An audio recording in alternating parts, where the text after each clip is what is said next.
सनाया अभी कार में बैठी थी। उसके चेहरे पर हर बार की तरह कोई भाव नहीं था।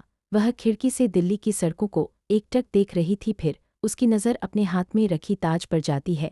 वह उसे देखने लगती है। उसके मन में क्या चल रहा था कोई नहीं कह सकता। तभी ड्राइवर ने कहा, मैडम हम मेंशन आ गए। तभी एक बॉडीगार्ड आया और उसने जल्दी से सनाया के लिए दरवाज़ा का ऐसा व्यवहार देखकर रामजी आगे आते हुए सनाया से बोले, सनाया ये कैसा व्यवहार है आपका। लेकिन इससे पहले वह आगे कुछ कहते तभी दादाजी उन्हें रोकते हुए बोले, रुक जाओ राम, बीच में मत बोलो। और सनाया की तरफ देखने लगे। रामजी अपने पिता की बात सुनकर पीछे हो गए और उन दोनों को देखने लगे। लेकिन सीता जी की नज़र सनाया पर थी। उनकी आंख जो अपनी बेटी को देख रहे थे वह खतरनाक और मर्डरस आभास आज उन्हें अपनी बेटी से महसूस हो रहा था। सीता जी ने धीरे से रामजी से कहा, आप सनाया को देख रहे हैं, वह आभास, वह गुस्सा सब वैसा ही है। कहीं हमने अपनी बेटी को लाने में देर तो नहीं कर दी। सीता जी की बात सुनकर रामजी एक गहरी सांस लेते हुए बोले, खून है हमारा, यह होना ही था। सब एकटक जिस शख्स को सनाया मिस्टर R.M. बुला रही थी,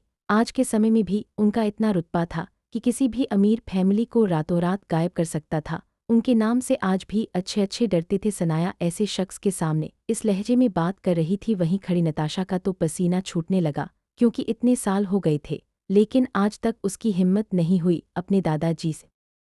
सान्या अचानक से तेज तेज हंसने लगती है। उसकी हंसी इस वक्त किसी साइको की तरह लग रही थी। सब हैरानी से सान्या को ही देख रहे थे। तभी सान्या अचानक अपनी हंसी रोक देती है और दादाजी को घूरते हुए कहती है, मिस्टर राजेंद्र माल्होत्रा, खुद को मेरा दादा कहने की सोचना भी मत। मेरा दादा सिर्फ एक है जिनका नाम आके है, ना कि आप। सान्या की ऐसी बदतमीजी भरी बात सुनकर अब राम मिस्टर राजेंद्र माल्होत्रा अपने बेटे की तरफ गुस्से से देखते हुए कहते हैं, आखिर तुम्हें किसने हक दिया मेरी बच्ची पर चिल्लाने का।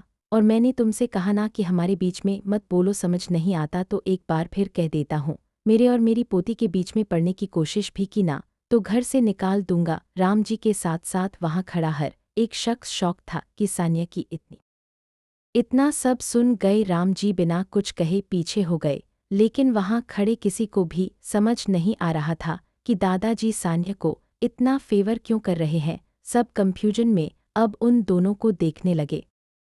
इसी वक्त सभी लोग सनाया और दादाजी को घूर रहे थे। किसी को कुछ समझ में नहीं आ रहा था। दादाजी शांत चेहरे के साथ सनाया से पूछते हैं, तुमने मुझे पहचान लिया। हाँ, जितना सोचा था उससे कहीं ज़्यादा चालाक हो। इतना कहकर वे मुस्कुराने लगे। उनकी बात सुनकर सनाया एक तिरछी मुस्कान देते हुए कहती है, सनाया कपूर की नफरत आपको हासिल हुई है तो भला मैं आप से कहते हैं, डैड आपने जानबूझकर सनाया को उन मेहता के घर पर छोड़ा था। राम जी की बात सुनकर भी दादाजी कोई जवाब नहीं देते। वह बस एकटक सनाया को देख रहे थे। फिर एक गहरी सांस लेते हुए कहते हैं, सनाया मेरी बात मानो और वो ताज दे दो, लेकिन तुम अपने पास मत रखो। आज की नीलामी की वो बात हर जगह फैल चुकी है। सबको पता चल गया है कि अब यह ताज तुम्हारे पास है। तुम्हारी जान को खतरा हो सकता है।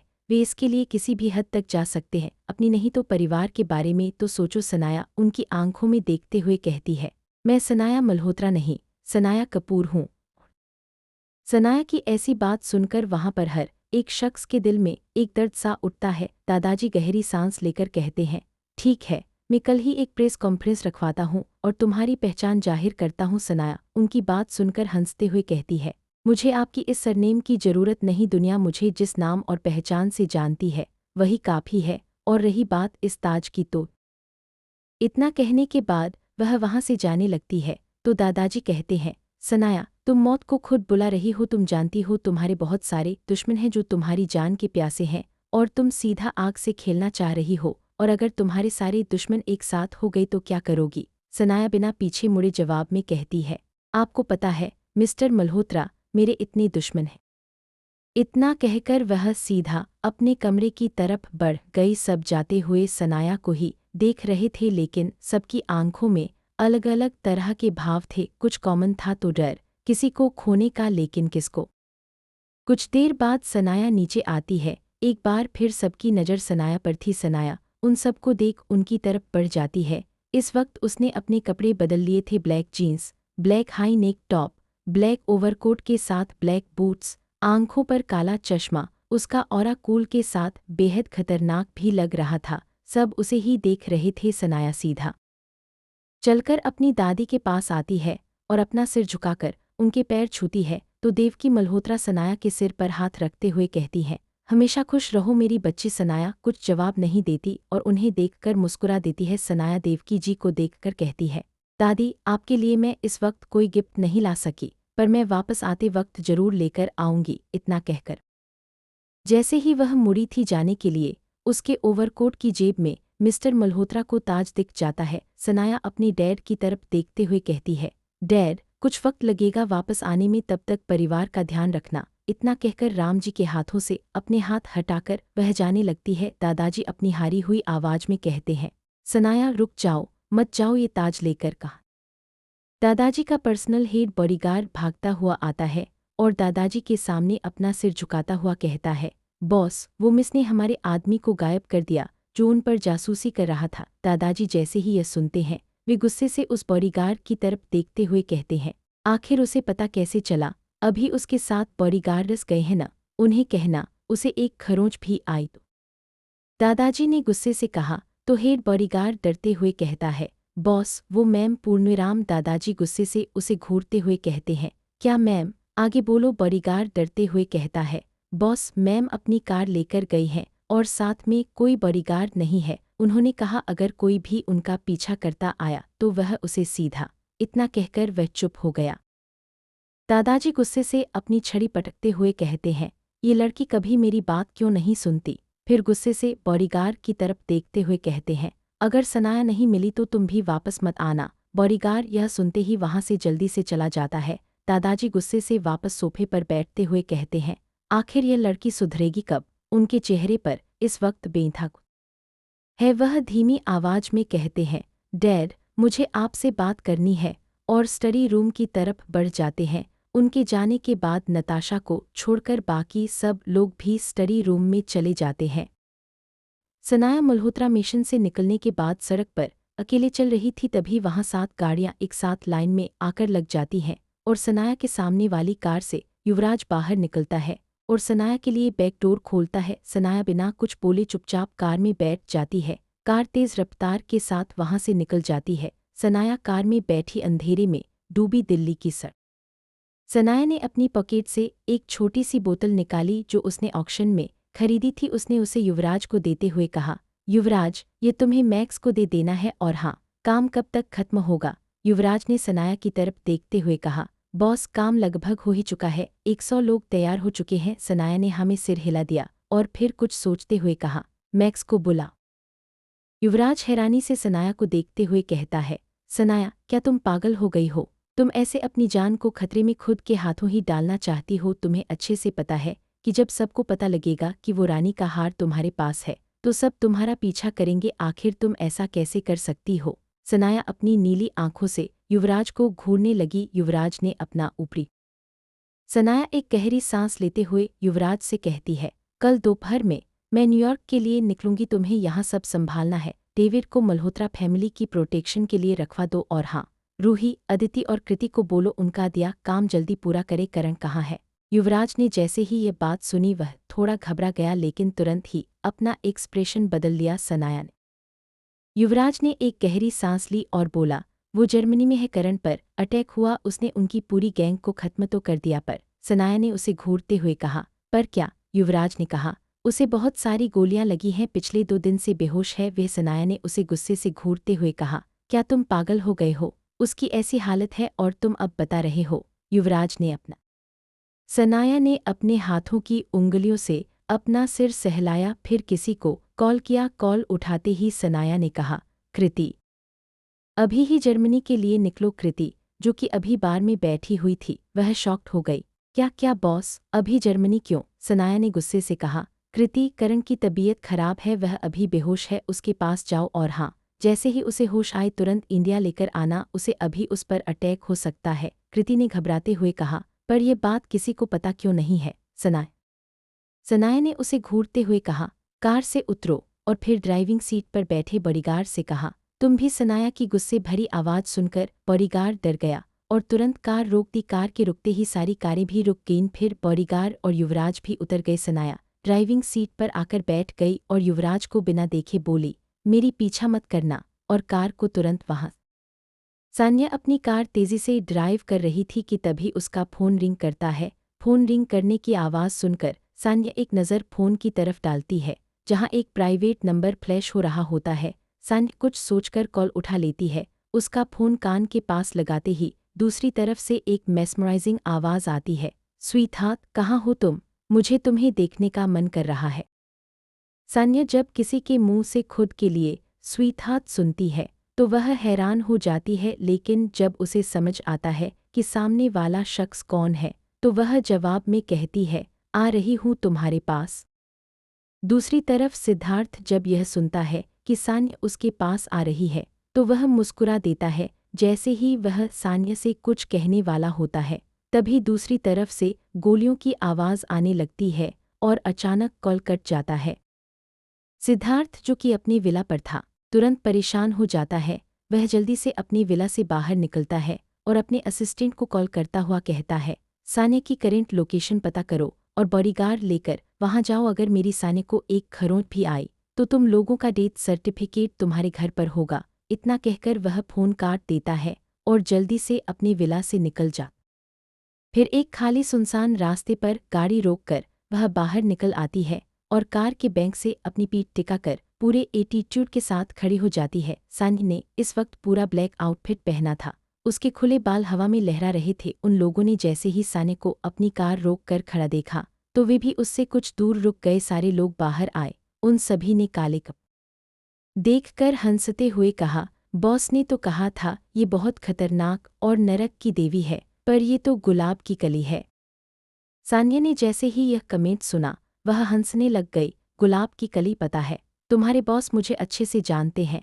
वह जानते हैं कि मैं क्या हूँ, लेकिन फिर भी देखो किन नमूनों को मुझे मारने के लिए भेजा है। और इतना कहकर वह हंसने लगती है। उन गुंडों का लीडर गुस्से से उसे देखते हुए कहता है, तू रुक, तुझे अभी बताता हूँ। और इतना कहकर गन निकाल कर जैसे ही मुंह बनाकर कहती है, डम्ब, और अचानक अपनी गन को फेंक देती है। उन गुंडों को देखते हुए कहती है, तुम पर इतना टाइम वेस्ट करने का मूड नहीं है मेरा।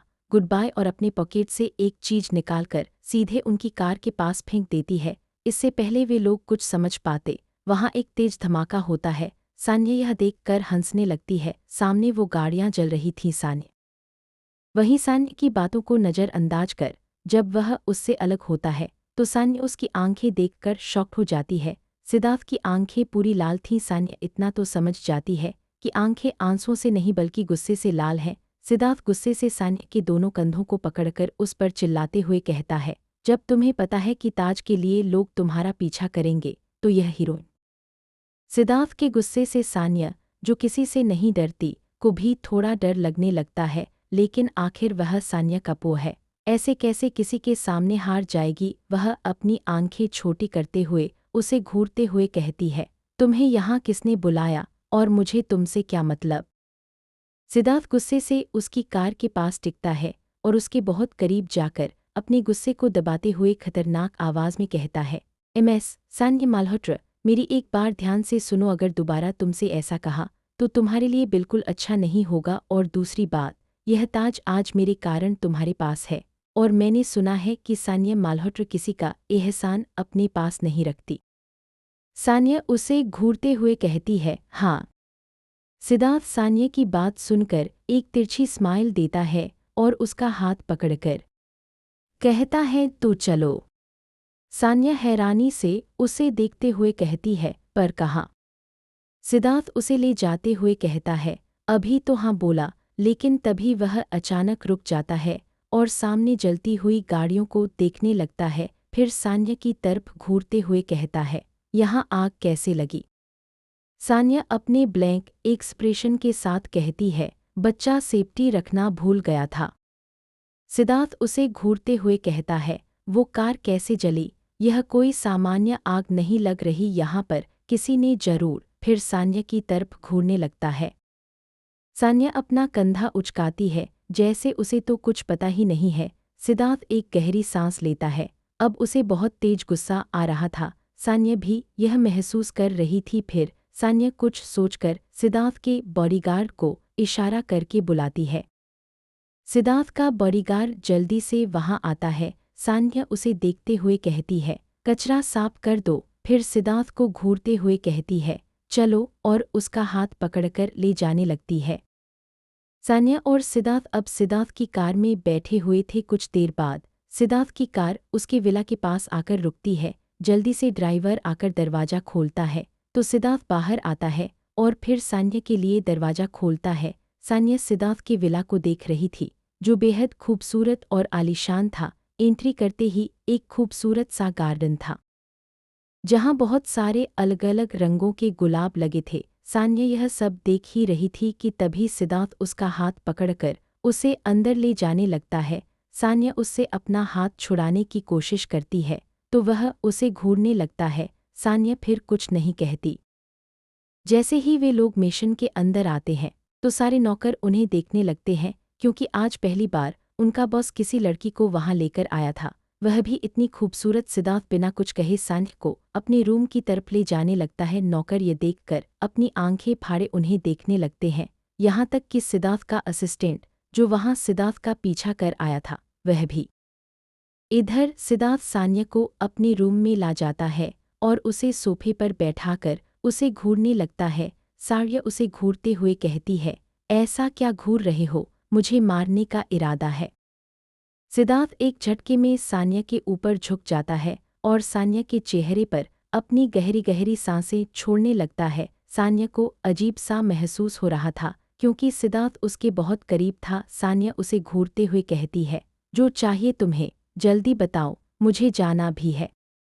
सिद्धार्थ अपनी एक आईब्रो उठाकर उसे घूरते हुए पूछता है, आखिर इतनी रात को कौन सा काम है तुम्हें।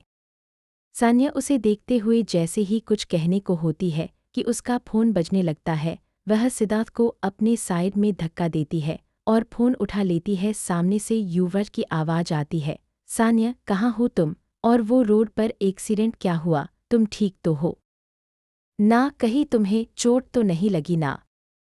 चुपचाप उसकी सारी बातें सुन रही होती है। जैसे ही वह अपना मुंह खोलती है उसे जवाब देने के लिए, उसे अपने पेट पर कुछ महसूस होता है। जैसे ही वह नीचे अपना सिर करके देखती है तो सिद्धार्थ उसका टॉप के अंदर हाथ डालकर उसके पेट पर अपनी उंगली चला रहा था। सान्या सिद्धार्थ को घूरने लगती है तो सिद्धार्थ एक खतरनाक स्माइल देता है और एक झटके में सान्या को नीचे।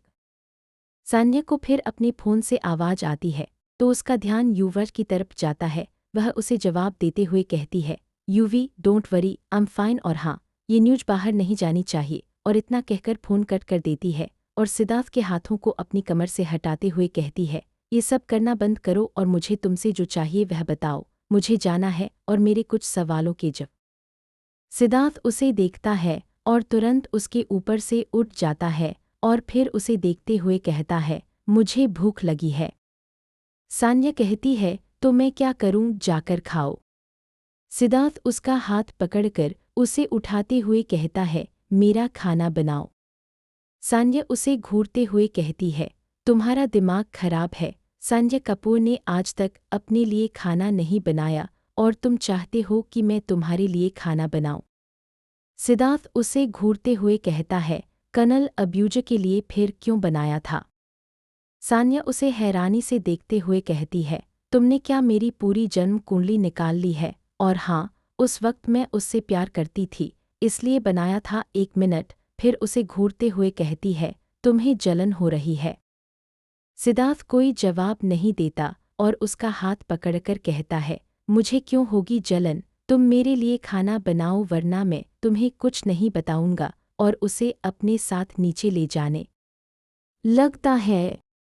सान्या एक गहरी सांस लेती है और मन में सोचती है, इसकी जानकारी निकालना मुश्किल नहीं होता, ना तो कभी इसकी बात नहीं मानती। और इतना कहकर सिद्धार्थ के साथ जाने लगती है। सिद्धार्थ उसे किचन में लेकर आता है। वहाँ इस वक्त कोई भी नौकर नहीं था, क्योंकि रात हो चुकी थी और सारे नौकर वहाँ से जा चुके थे। सिद्धार्थ सान्या को देखते हुए कहता है, तुम्हें क्या बनाना आता है। सान्या ने जवाब में कहा, तुम्हें क्या खाना है। सिद्धार्थ कुछ सोचते हुए कहता है, पालक पनीर, सोया चाप, पुलाव, टमाटर सूप। सान्या हैरानी से उसे घूरते हुए कहती है, इतना सारा खाना। सिद्धार्थ उसके पास आता है और उसकी कमर पकड़कर उसकी गर्दन में अपना सिर छुपाता हुआ कहता है, मैंने सुबह से कुछ नहीं खाया, मुझे भूख लगी है। सान्या एक गहरी सांस लेती है और अपना सिर नीचे करके देखती है जहां सिद्धार्थ उससे चिपका हुआ था। सान्या उसे खुद से धक्का देती है और दूर करती हुई कहती है, हटो यहाँ से, और फ्रिज की तरफ बढ़ जाती है। लेकिन जैसे ही वह फ्रिज खोलती है वहाँ वे सब्जियां नहीं थीं जो उसे चाहिए थी, इसलिए वह सिद्धार्थ को देखते हुए कहती है, यहाँ वो सब्जियां हैं ही नहीं तो खाना कैसे बना। सान्या की बात सुनकर सिद्धार्थ कुछ सोचता है और अपना फ़ोन निकालकर कॉल करने लगता है। जैसे ही कॉल कनेक्ट होता है दूसरी तरफ से तेज म्यूजिक की आवाज़ आ रही होती है। सिद्धार्थ चिल्लाता हुआ कहता है, बाहर निकलो जहाँ भी हो। दूसरी तरफ से रियांश जल्दी से क्लब के साइड में आता है और हकलाते हुए बोलता है, हाँ भाई बोलो क्या हुआ। सिद्धार्थ उसे कहता है, अपनी फार्म से सब्जियां लेकर आओ, और इतना कहकर फ़ोन काट देता है। दूसरी तरफ रियांश हैरानी से फ़ोन को देखता हुआ कहता है, आखिर भाई को मुझसे बच्चों सा काम। वह जल्दी से किसी को कॉल करता है और क्लब से तुरंत निकल जाता है। इधर सिद्धार्थ सान्या का हाथ पकड़कर लिविंग रूम के सोफे पर बैठा देता है। उसकी कमर को पकड़कर उसके पैरों पर अपना सिर रखकर लेट जाता है। सान्या उसे गुस्से से घूरते हुए कहती है, इतना चिपक क्यों रहे हो, तुम्हारी गर्लफ्रेंड या बीवी नहीं हूं मैं, दूर हटो। सिद्धार्थ धीरे से उसकी कमर को टाइटली पकड़ते हुए कहता है, बीवी बन जाओगी, थोड़ी देर मुझे आराम करने दो, थक गया हूं मैं। सान्या फिर उसके बाद कुछ नहीं कहती क्योंकि उसे भी कुछ समझ नहीं आ रहा था कि आखिर क्यों वह सिद्धार्थ की बातों को मान रही थी। तभी एक तेज आवाज़ हॉल में गूंजती है, हे महादेव, ये क्या देख रहा हूं मैं। सिद्धार्थ और सान्या एक साथ दरवाजे की तरफ देखते हैं जहां इस वक्त सिद्धार्थ और सान्या दरवाजे की तरफ देखते हैं जहां इस वक्त दो लोग मुंह खोले खड़े थे। सिद्धार्थ उन दोनों को घूरते हुए कहता है, यहाँ आने के लिए किसने कहा था, दफा हो यहाँ से। रियांश आगे आता हुआ कहता है, भाई आप ये क्या कर रहे हैं। रियांश की बात सुनकर सान्या एक नज़र खुद को और सिद्ध को देखती है, फिर एक झटके से उसे धक्का दे देती है। सिद्धार्थ एक आवाज़ के साथ नीचे गिर जाता है। इधर रियांश और उसके बगल में खड़ा प्यूर हैरानी से कभी सान्या को देखता है तो कभी सिद्धार्थ को। प्यूर धीरे से रियांश के कान में कहता है, भाई कौन है ये खूबसूरत बाला जिसने सिद्धार्थ ओबरे से पंगा ले लिया, पहले रोमांस अब माँ। रियांश सामने देखता हुआ कहता है, प्यूरव भाई, भाभी हैं होने वाली। प्यूरव हैरानी से सान्या को देखते हुए कहता है, भाभी माँ, और भागकर सान्या को गले लगा लेता है। सब हैरानी से प्यूरव को देखने लगते हैं। प्यूरव की आंखें हल्की नम हो चुकी थीं। वह सान्या को गले लगाए ही कहता है, भाभी माँ, आप कहाँ थी इतने दिनों से, आप हमें बचाने के लिए आ ही गई। सान्या उसे भी धक्का देते हुए कहती है, किसकी भाभी माँ, क्या बकवास कर रहे हो। इधर सिद्धार्थ प्यूरव को सान्या से दूर करता है और उसे अपनी खतरे वाली नज़रों से घूरते हुए कहता है, अपनी बकवास बंद करो और दूर हटो। प्यूरव जैसे ही सिद्धार्थ की लाल आंखें देखता है वह सान्या से 4 कदम की दूरी बना लेता है और रियांश के पास जाकर खड़ा हो जाता है। सिद्धार्थ उन दोनों को घूरते हुए कहता है, आखिर यहाँ कर क्या रहे हो। सिद्धार्थ की बात सुनकर रियांश कहता है, आपने ही मेरा बच्चों को लाने के लिए कहा था। सान्या कहती है, तुम्हारे बच्चे। रियांश अपने दांत दिखाते हुए कहता है, हाँ, मेरा पालक, टमाटर, गोभी, ये है मेरे बच्चे।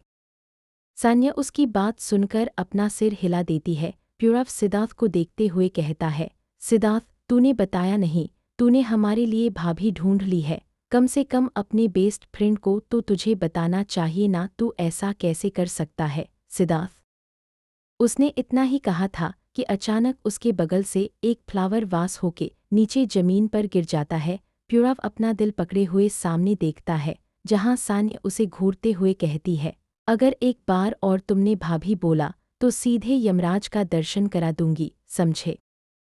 प्यूरव तो कुछ बोल ही नहीं पाता। रियांश धीरे से प्यूरव के कान में कहता है, भाई बच के रह, डेविल किंग की कीन है और ऊपर से माल्होत्रा फैमिली की बेटी, अब तू समझ ही गया होगा। रियांश की बात सुनकर प्यूरव हैरानी से रियांश की तरफ देखते हुए कहता है, पर वो तो नताशा है ना। रियांश उसके जवाब में कहता है, नहीं, वो एक गोद ली हुई बेटी है, असली बेटी तुम्हारे सामने खड़ी है, द सान्या माल्होत्रा। प्यूरव हैरानी से सान्या को देखता है और फिर सिद्धार्थ की तरफ देखकर बोलता है, भाई क्या चॉइस है। सान्या उन सबको घूरते हुए कहती है, अगर तुम सबका बकवास हो गया हो तो मुझे सब्जियां लाकर दो, कहाँ ना बनाऊंगी। सिद्धार्थ प्यूरव और रियांश को घूरते हुए कहता है, जाओ जाकर अपना बच्चों को लेकर आओ। असल में रियांश ने एक फार्म बनाया था जहाँ जितनी भी सब्जियों और फल थे उन्हें वह अपने बच्चों की तरह ट्रीट करता था। रियांश गंभीर होते हुए कहता है, एक शर्त पर, आप मुझे भी खाना बनाने का सिखाएंगी। इससे पहले कि सिद्धार्थ रियांश को कुछ जवाब दे, सान्या जवाब देती है, ठीक है जाओ। प्यूरव कहता है, क्या मैं भी। सान्या एक नज़र उसे देखती है, फिर कहती है, बर्तन धोना पड़ेगा। प्यूरव जल्दी से हाँ में सिर हिलाते हुए कहता है, ओके मैं धो दूंगा। अनफीमेल एक।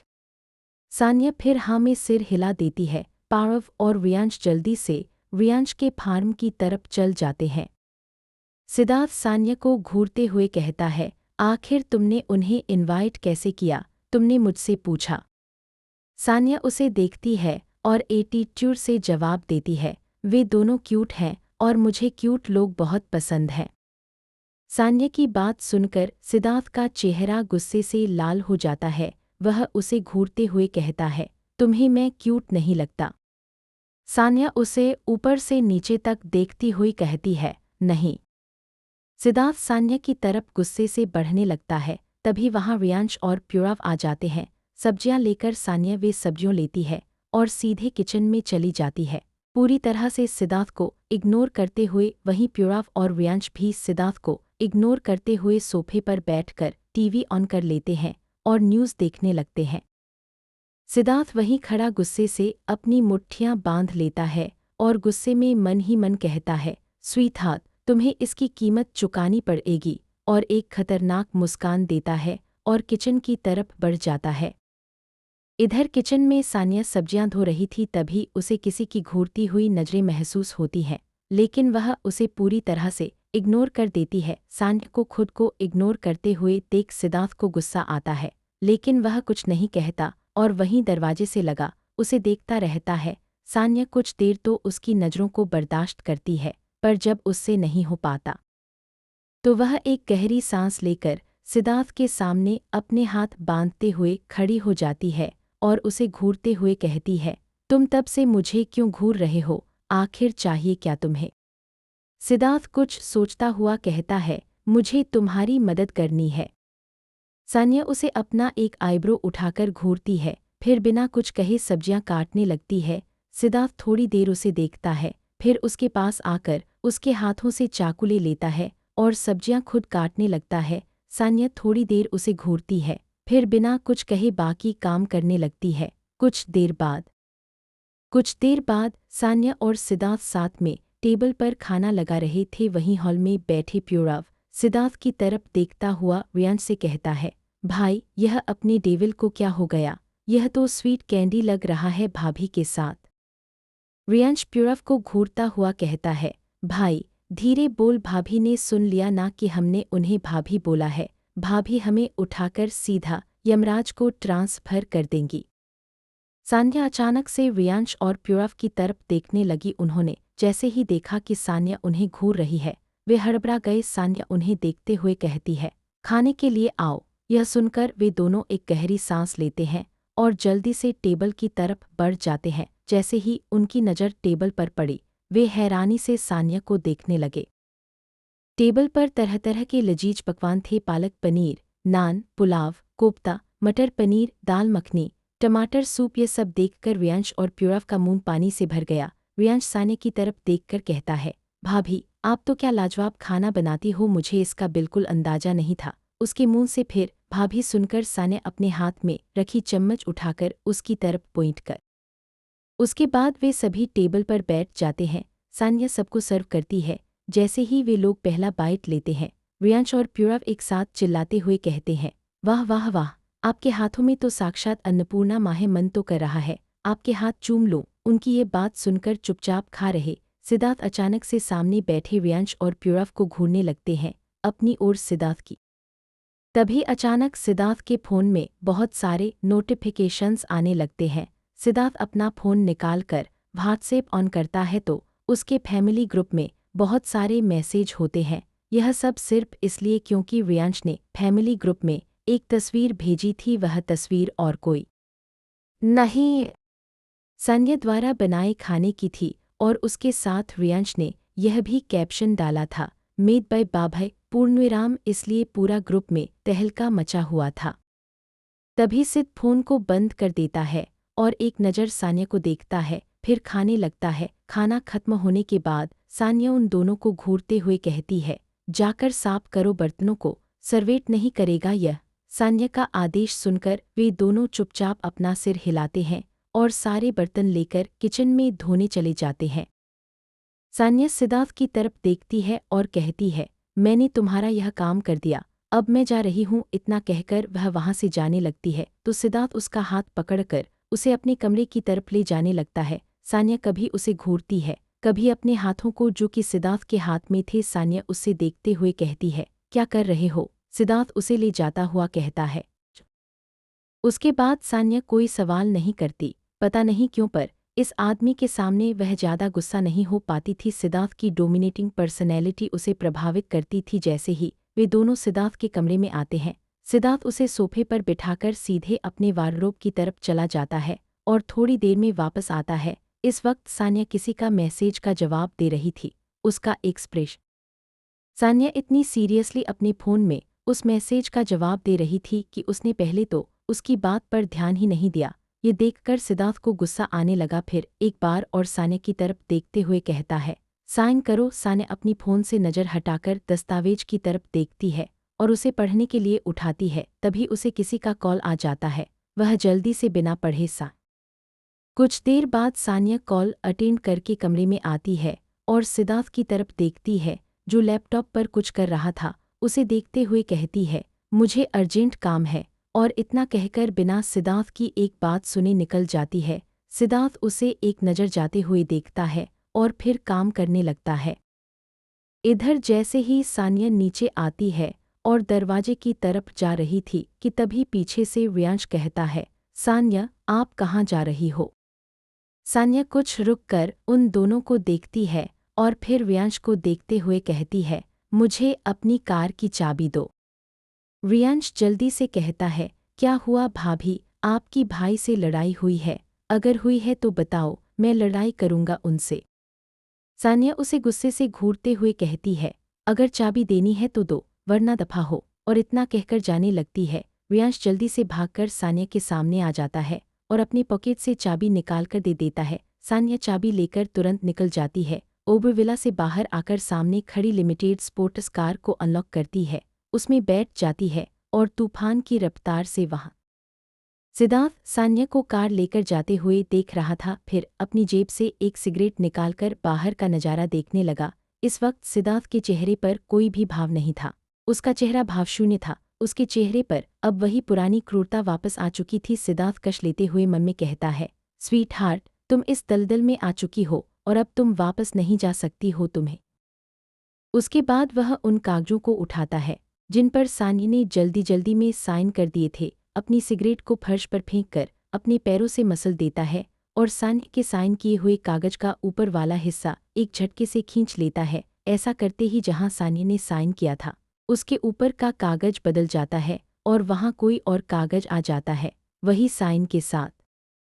एक्सप्लेन, जिस कागज पर सान्या ने साइन किया था उस कागज के ऊपर एक और कागज चिपका हुआ था जो कि पता नहीं चल पा रहा था। और जैसे ही सिद्धार्थ ने उस ऊपर वाले कागज को हटाया, वहां असली कागज आ गया, जिससे अगर सान्या उसे पढ़ती भी तो उसे असल में किस कागज पर साइन किया है यह पता ही नहीं चलता। सिद्धार्थ उस असली कागज को देखते हुए कहता है, तुम चालाक तो बहुत हो स्वीट हार्ट, पर सिड ओबर से जीत नहीं सकती तुम। जहाँ की कीन हो वहाँ का किंग हूँ मैं, और प्यादा कभी राजा नहीं बनता। और इतना कहकर भयानक मुस्कान देने लगता है। फिर किसी को कॉल करता हुआ कहता है, आग दस्तावेज मिल चुके हैं, आगे का काम शुरू करो। दूसरी तरफ से आवाज़ आती है, ओके बॉस, और कॉल कर हो। उसके बाद सिद्धार्थ सीधे अपने कमरे की दीवार के पास खड़ा हो जाता है और दीवार पर अपनी अंगूठा रख देता है। अंगूठा रखते ही वहां अचानक से पूरा कमरा अंधेरे में डूब जाता है और दीवार अपने आप किसी दरवाजे की तरह खुल जाती है। सिद उसके अंदर चला जाता है। उसके अंदर जाते ही वह दरवाजा बाहर से एक सामान्य दीवार बन जाती है। सान्या कार तेजी से चला रही थी, उसके चेहरे पर कोई भाव नहीं थे। कुछ देर बाद सान्या की कार ब्लैक हेवन के बाहर रुकी। सान्या के बाहर निकलते ही सारे बॉडीगार्ड अपना सिर झुका लेते हैं। सान्या तेजी से अंदर जाती है और जैसे ही हो माविन, जो 27 साल का एक लड़का है, दिखने में थोड़ा भारतीय और थोड़ा विदेशी लगता है। हल्की हल्की दाढ़ी, हॉट और सेक्सी बॉडी, हमेशा भावशून्य चेहरा। माविन सान्या की तरफ उसी भावशून्य चेहरे के साथ गंभीरता से कहता है, बॉस, बाकी सब तैयार हो चुका है, बस। उसकी बस सुनकर सान्या कहती है, बस क्या? माविन अपना सिर झुकाते हुए कहता है, मुझे उसे पूरी तरह से तैयार करने में समस्या आ रही है। सान्या उसकी तरफ देखते हुए कहती है, मैं कल न्यूयॉर्क जा रही हूँ। कृति जर्मनी में है। कारण के पास तुम्हें, यूवी, रूह, अदिति, डेविड को यहाँ सब संभालना है। माविन सान्या की बात सुनकर हाँ में सिर हिला देता है और फिर सान्या वापस रियांश की कार लेकर निकल जाती है। कुछ देर बाद सान्या की कार एक खूबसूरत विला के बाहर रुकी, जिसका नाम कपूविल लिखा हुआ था। वहां हर तरफ 100 से भी ज्यादा बॉडीगार्ड्स थे। जैसे ही उन बॉडीगार्ड्स की नज़र किसी अजनबी कार पर जाती है, वे अलर्ट हो जाते हैं। सान्या अपनी कार की विंडो नीचे करती है तो बॉडीगार्ड सान्या को देखते ही डर से अपना सिर झुका लेते हैं। ऐसा करते ही सारे बॉडीगार्ड अपना सिर झुका लेते हैं। अंदर हॉल बहुत ही आलीशान था, जहां हर जगह कई आर्टिफैक्ट्स रखे हुए थे। पूरा विला सिर्फ सफ़ेद रंग में चमचमाती लाइट्स के साथ था। जैसे ही सान्या अंदर आती है, एक औरत की नज़र सान्या पर पड़ती है। वह सान्या को देखते ही खुशी से उसके पास आते हुए कहती है, सान्या, मेरी बच्ची, तुम आ गई। सान्या की नज़र भी उन पर जाती है और वह उनकी तरफ आते हुए कहती है, देमा। देमा सान्या का सिर सहलाते हुए कहती है, कितने सालों बाद में अपनी बच्ची को देख रही हूँ। उनकी आंखों में आंसू थे। सान्या देमा का सिर चूमते हुए कहती है, देमा, कैसी हैं आप? देमा हंसते हुए कहती है, अगर बच्ची सान्या जैसी हो तो कोई खुश कैसे नहीं हो सकता। सान्या मुस्कुरा देती है, असल में देमा का रोल आगे पता चलेगा, चिंता मत करो। देमा सान्या को देखते हुए कहती है, बेटा, क्या तुमने खाना खाया? सान्या हाँ में सिर हिला देती है और कहती है, देमा, मैं अपने कमरे में जा रही हूँ, अब आप भी सो जाइए, बहुत रात हो रही है। देमा सिर हिलाती है और फिर सान्या अपने कमरे में जाती है। सान्या का कमरा एक किंग साइज बेड, चारों तरफ खूबसूरत पेंटिंग्स, एक दीवार जो सिर्फ एक अलमारी थी जहां बंदूकों का पूरा कलेक्शन था। यह सब उस खूबसूरत कमरे में बहुत खौफनाक भी था। सान्या एक नज़र कमरे को देखकर अपने बिस्तर के सामने खड़ी हो जाती है और नीचे झुककर बिस्तर के साइड में लगी एक बटन दबा देती है। ऐसा करते ही बिस्तर अपने आप साइड में हो जाता है और बिस्तर। अगली सुबह सनाया रेडी होकर नीचे आती है। इस वक्त उसने हर दिन से अलग कपड़े पहने थे, ब्लू टॉप और वाइट स्कर्ट, साथ में ब्लैक हील्स। अपने बालों को खुला छोड़ा था और चेहरे पर हल्का मेकअप किया हुआ था। वो इस वक्त किसी कयामत से कम नहीं लग रही थी। सनाया को ऐसे देखकर दाई माँ, जो डाइनिंग टेबल पर ब्रेकफास्ट लगा रही थी, भी हैरानी से आंखें फाड़कर उसे देखने लगी। सनाया जैसे ही देखती है कि दाई माँ उसे घूर रही है, वो दाई माँ को अजीब नज़रों से घूरते हुए कहती है, दाई माँ, क्या हुआ? दाई माँ अपनी हैरानी से बाहर आते हुए कहती है, सनाया, ये आज तुमने क्या पहना है? सनाया एक बार खुद को देखती है और कहती है, क्या मैं गंदी लग रही हूँ? दाई माँ जल्दी से उसके पास आती है और कहती है, कयामत लग रही हो। और इतना कहकर उसके बाद दाई माँ को गले लगाकर कहती है, दाई माँ, मैं चलती हूँ, मुझे कुछ काम है। दाई माँ कहती है, पर बेटा, ब्रेकफास्ट? सनाया मुस्कुराते हुए कहती है, मैं बाहर कर लूँगी, आप कर लीजिए। और इतना कहकर वहाँ से निकल जाती है। इस बार वो रियांश की कार से नहीं जाती। उसी मेशन के गैराज में एक कार का कलेक्शन हॉल था, जहाँ महंगी से महंगी कार्स का कलेक्शन है। सनाया कुछ देर उस हॉल को घूरती है, फिर एक रॉयल्स रॉयस निकालकर दिल्ली की सड़कों पर अपनी गाड़ी भगाती है। इस बार भी उसका पीछा कोई बॉडीगार्ड नहीं कर रहा था। कुछ देर बाद सनाया की कार एक पॉश सोसाइटी के अंदर आती है, जहां पर बहुत सारे घर थे जो कि बंगलों के बेसिस पर डिवाइड थे। सनाया की कार बंगलो नंबर 8 के बाहर रुकती है। सनाया कार से बाहर आकर सामने को देखते हुए अंदर की तरफ आना लगती है। उसका दरवाजे पर आते ही सामने हॉल में बैठे मेहता और आहूजा परिवार की नज़र उस पर पड़ती है। वे लोग उसे ऊपर से नीचे तक हैरानी से देख रहे थे। आखिर हमारी सनाया किसी कयामत से कम थोड़ी थी। पूर्णराम सनाया को ऐसा देखकर सामने बैठे कुणाल की आंखें ही बड़ी बड़ी हो गई। वह इतने साल उसके साथ रिश्ते में रहा था। मिस्टर मेहता सनाया को देखते हुए उसकी तरफ बढ़ते हुए कहते हैं, सनाया बेटा, आओ ना, तुम अंदर क्यों नहीं आ रही? सनाया उनकी बात सुनकर एक स्मर्क वाली मुस्कान देती है और अंदर आकर युवराज और कुणाल के सामने वाले सोफे पर बैठ जाती है। सनाया की प्रेजेंस इतनी ज़्यादा खतरनाक थी कि उसके आते ही हॉल में अलग तरह की शांति आ चुकी थी। अजीब सी घुटन उस हॉल में फैल चुकी।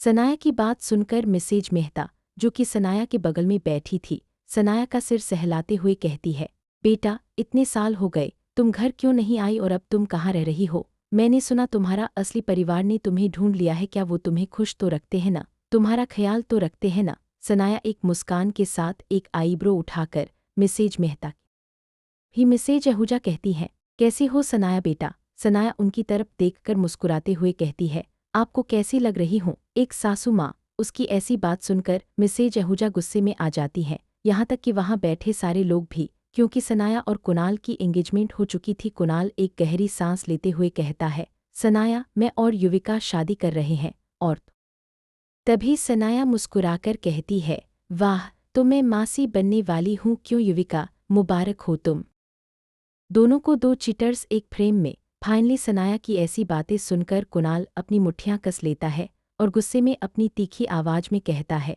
Sanaya, my poor language. Kunal को शायद इस बात से ज़्यादा गुस्सा आ रहा था कि सनाया को उसकी और युविका की एंगेजमेंट की बात सुनकर भी गुस्सा नहीं आया। लेकिन क्यों? क्या वह अब उससे प्यार नहीं करती? क्या उसकी जिंदगी में कोई और है? सनाया उसे देखते हुए मुंह बनाते हुए कहती है, क्या तुम लोगों ने अपनी इंसल्ट कराने के लिए मुझे बुलाया है? नहीं ना, तो बोलो जल्दी, बहुत काम है मुझे। क्योंकि अब सनाया को धीरे धीरे गुस्सा आ रहा था। सनाया को गुस्से में आता देख मिस्टर मेहता हंसते हुए कहते हैं, नहीं नहीं, बस तुम इस डॉक्यूमेंट पर साइन कर दो। सनाया मिस्टर मेहता के हाथ से डॉक्यूमेंट ले। सनाया उसे अजीब तरीके से देखते हुए कहती है, अपना हक लो ना। तो मुझे तुम्हारे सो कॉल मंगेतर में कोई इंटरेस्ट नहीं है, पर मुझे इसके बदले कुछ चाहिए। सनाया की बात सुनकर सब शॉक हो जाते हैं। मिसेज मेहता, जो अब तक शांत थी, गुस्से में कहती हैं, क्या चाहिए तुम्हें? कितना पैसा चाहिए? सनाया मिसेज मेहता की तरफ देखते हुए कहती है, वो बॉक्स जो दादी मेरे लिए। सनाया को साइन करता देख जहां सब खुश हो रहे थे, वहीं कुणाल को न जाने क्यों बहुत बुरा लग रहा था। सनाया साइन करके खड़ी होती है और उन सब को एक नज़र देख मुस्कुराते हुए कहती है, गुड बाय, और सीधा वहाँ से किसी को कॉल करती हुई निकल जाती है। वहीं किसी ने अंदर नहीं सोचा था कि सनाया इतनी जल्दी साइन कर देगी। सनाया वो बॉक्स लेकर मेहता मेशन के बाहर खड़ी होकर किसी से बात कर रही होती है। जैसे ही कॉलकट करके कार में बैठने वाली होती है, पीछे से उसे कुणाल की आवाज़ सुनाई देती है। सनाया पीछे मुड़कर कुणाल को देखती है, जो उसका बिल्कुल पीछे खड़ा था। कुणाल उसे देख सीधा उसे हग कर लेता है। सनाया शॉक हो जाती है पूरे तरीके से। कुणाल कहता है, 2 मिनट बस एनी। उसके मुंह से एनी सुनकर तो वह और शॉक हो जाती है, क्योंकि कुणाल हमेशा से उसे इसी नाम से बुला उसे गले लगे उसकी सारी बातें सुन रही थी। फिर उससे अलग होते हुए उसका कंधा थपथ पाकर कहती है, तुम अब डैड बनने वाले हो। उस बच्चे को इन सब से दूर रखना। अब मैं चलती हूँ। एक मुस्कान देकर वह अपनी रॉयल्स रॉयस में बैठकर निकल जाती है। वहीं कुणाल एकटक जाती हुई सनाया को देख रहा था। उसे इस वक्त ऐसा महसूस हो रहा था कि कोई अनमोल चीज उससे छीन ली गई है।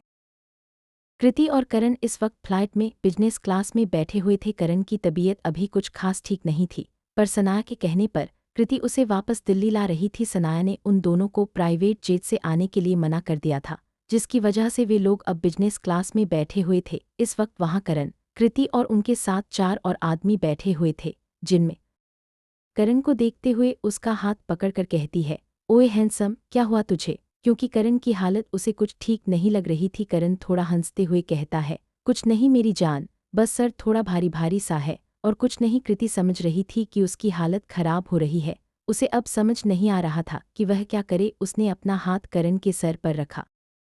कृति थोड़ी टेंशन में आ जाती है। वह उसके गाल को अपने हाथों से छूने लगती है और थोड़ी घबराते हुए कहती है, करण करण तू ठीक है? क्या हो रहा है तुझे? तुझे बुखार था, तूने मुझे बताया क्यों नहीं? बेवकूफ, कृति की टेंशन देखकर वह हंसते हुए कहता है, कुछ नहीं हुआ है मुझे, तू शांत रह। इतना कहते कहते वह अचानक बेहोश हो जाता है।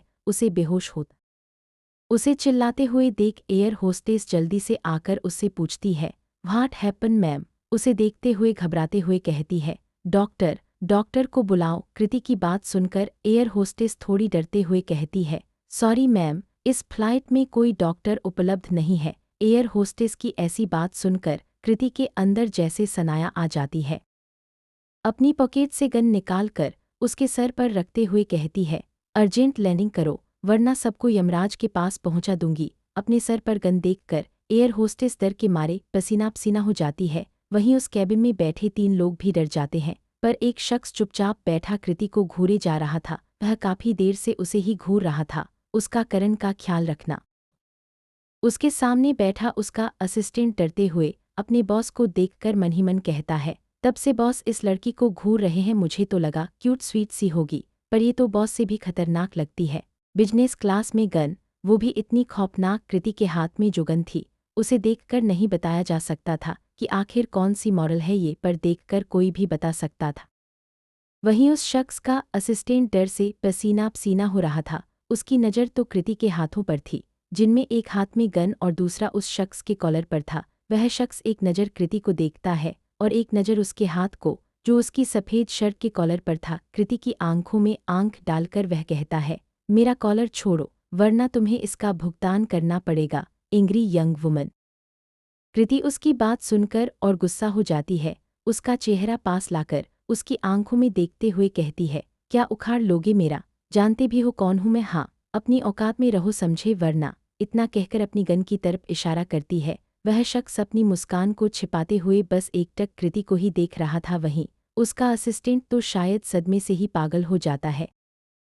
इधर वह शख्स कृति को देखते हुए कहता है, मेरा कॉलर छोड़ोगी तो तुम्हारे दोस्त को चेक करूंगा ना। कृति उसकी बात सुनकर उसे घूरते हुए कहती है, तुम डॉक्टर हो? वह शख्स उसकी आंखों में देखते हुए कहता है, मैं यहाँ जोक मारूंगा बैठाकर जब मेरा सर गन हो। देख लो, अगर इमरजेंसी लैंडिंग होती है ना, तुम इंडिया पहुंच पाओगी ना, मैं तो सोच लो।